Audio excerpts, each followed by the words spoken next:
Well, how about that? I must confess, I kind of like this team. The Pittsburgh Penguins beat the New Jersey Devils 4-1 here at PPG Paints Arena Thursday. I am Dan Kingerski on the Pittsburgh Hockey Now platforms. So the score was 4-1, but there is so much to unpack in this game. With each passing loss, it looks more and more inevitable that the Devils will have to make some big changes in their organization, probably starting with coach Sheldon Keefe sooner or later. It just has that feel. The Devils lost 9-0 to the Islanders on Tuesday. The Penguins, actually, to their credit, knew the Devils were going to bring their best from the beginning. And the Devils did. Now, the Penguins had some things to sort of work through in the first period. You've got the return of Evgeny Malkin. You've got Evgeny Malkin playing on the wing, like officially and definitively playing on the wing for the first time since the two-headed monster in, young Dan Bylsma days. So you had that to work through. You've got Tommy Novak and the Twin Towers sort of being dropped down to the third line. And you have to deal with an angry Devils club. I thought in the first period you really got a sense of the Penguins. They weren't necessarily playing clean or playing well, but they showed themselves to be the better team. In the second period, they did play clean and play well, and thus being the better team, they just knocked the Devils off the map in the second period. They outshot them 17-5, but it wasn't a frantic and furious, focused attack. It was all period long. They just kept going and going and going at the New Jersey Devils. Even when New Jersey would push or get a little bit of offensive zone time, the Penguins were very quick to regroup. Now, let's get into some of the, I think, the nuts and bolts, the tactical part of the game that is really serving the Penguins well. And I think I really want you to know about so you can see it and watch it. There wasn't necessarily tactical wrinkles or changes that Dan Muse had to make against New Jersey. But what you see the Penguins doing so extremely well, when they're playing well, when they're going, is holding on to the puck.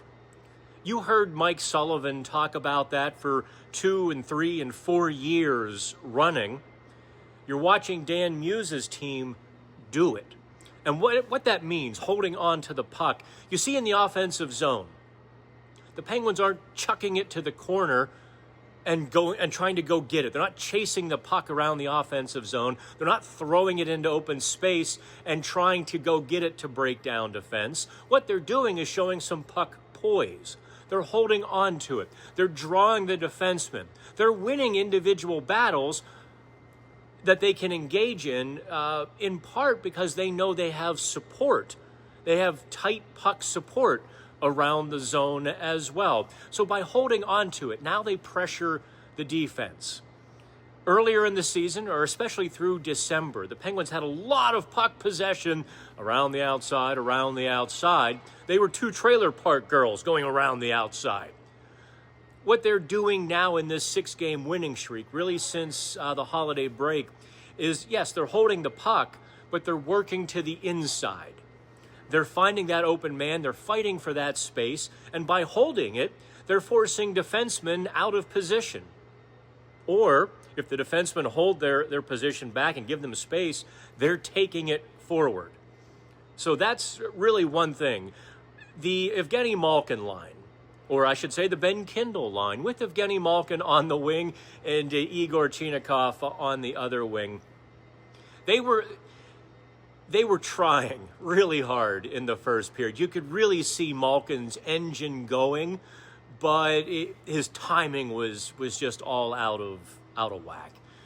That's to be expected. The guy hasn't played a game since December 4th. More than a month later, he was trying. He said, I couldn't breathe. I was nervous.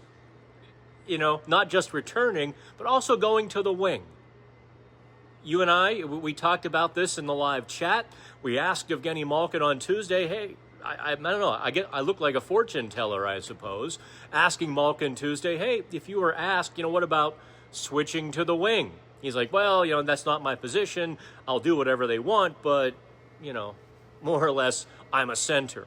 Well, there he is on the wing Thursday.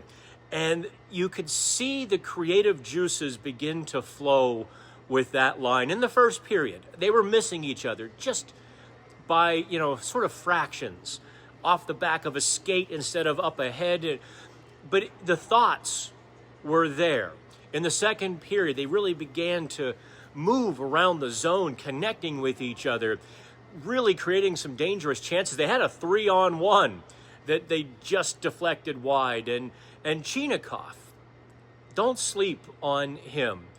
He didn't necessarily have a big game or a loud game, but he was inches away from a couple of real great chances and a couple of goals, figuring out where Malkin and Kindle were going to be and stepping into the open space.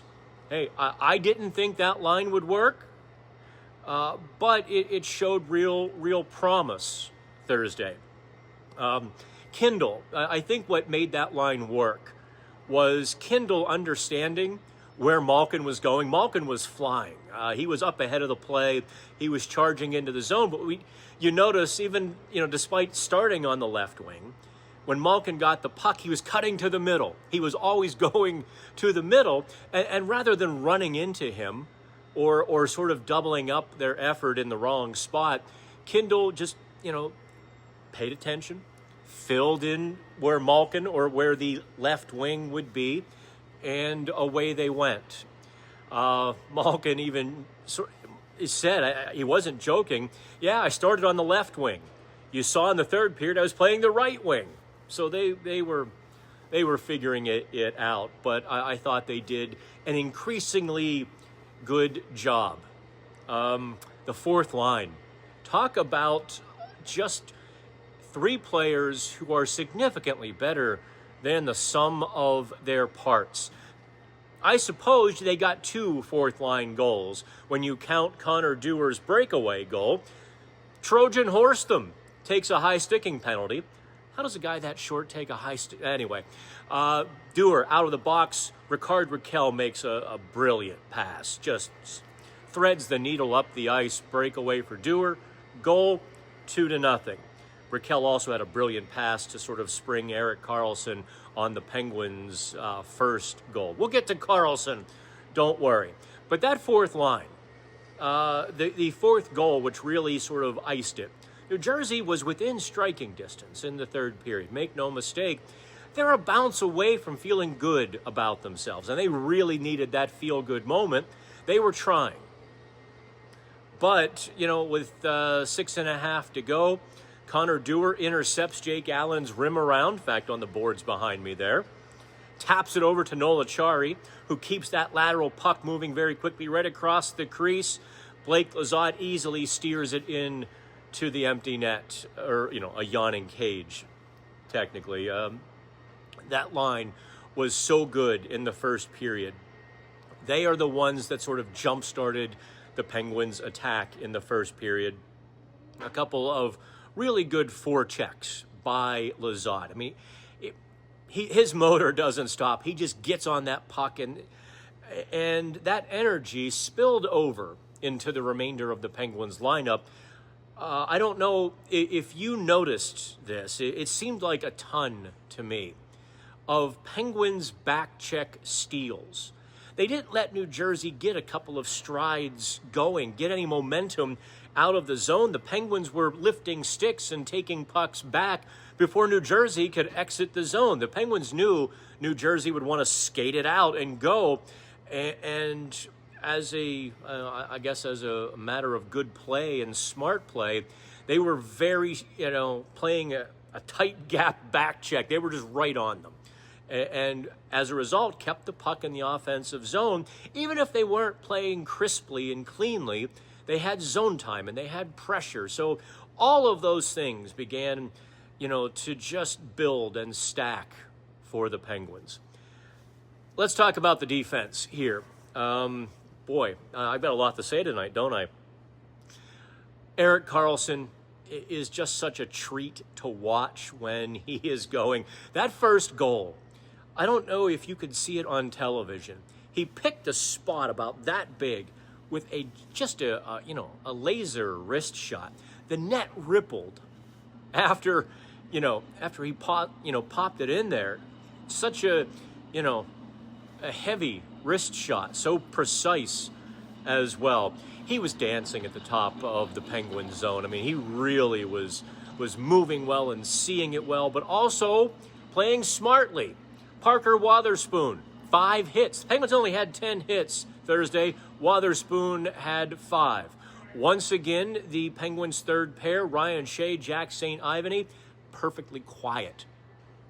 Actually, at one point, Shea led the team with 3 shots deeper into the second period. The only person with more than 2 shots was Ryan Shea.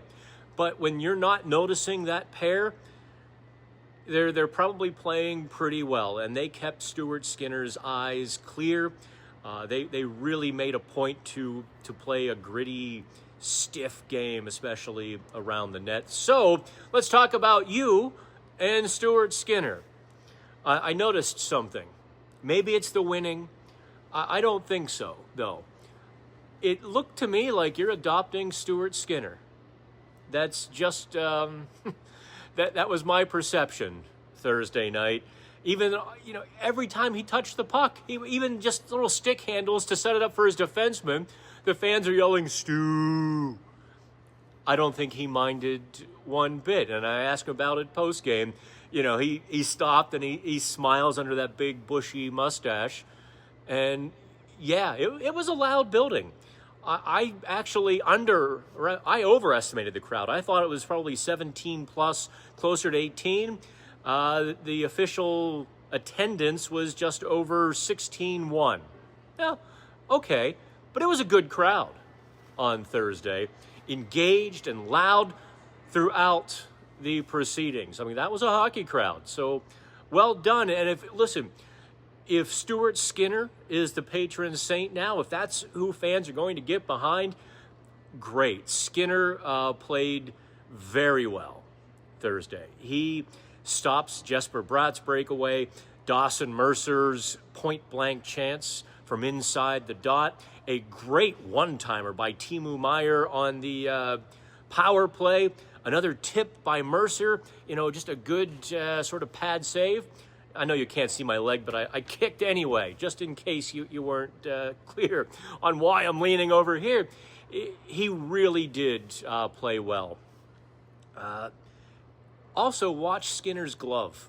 He's got a really good glove, and you kind of have to wonder, how good can he be with some confidence?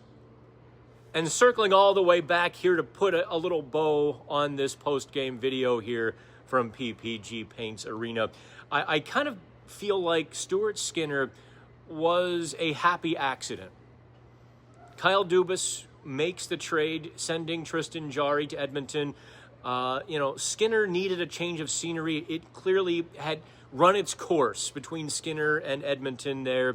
There was no hard feelings, but both sides kind of felt like if it continued, it would get worse, not better.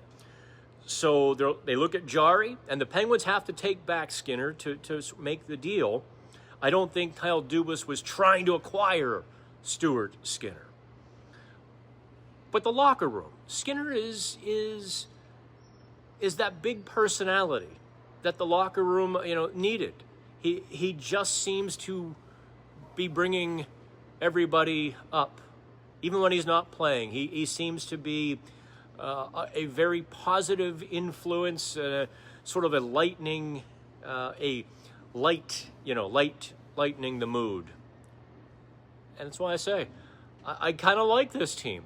Win or lose, they've got a pretty good outlook right now. Of course, certainly helps winning, which they did Thursday. So that's it. Like, comment, subscribe. I will see you on Pittsburgh Hockey Now. Check out the report card.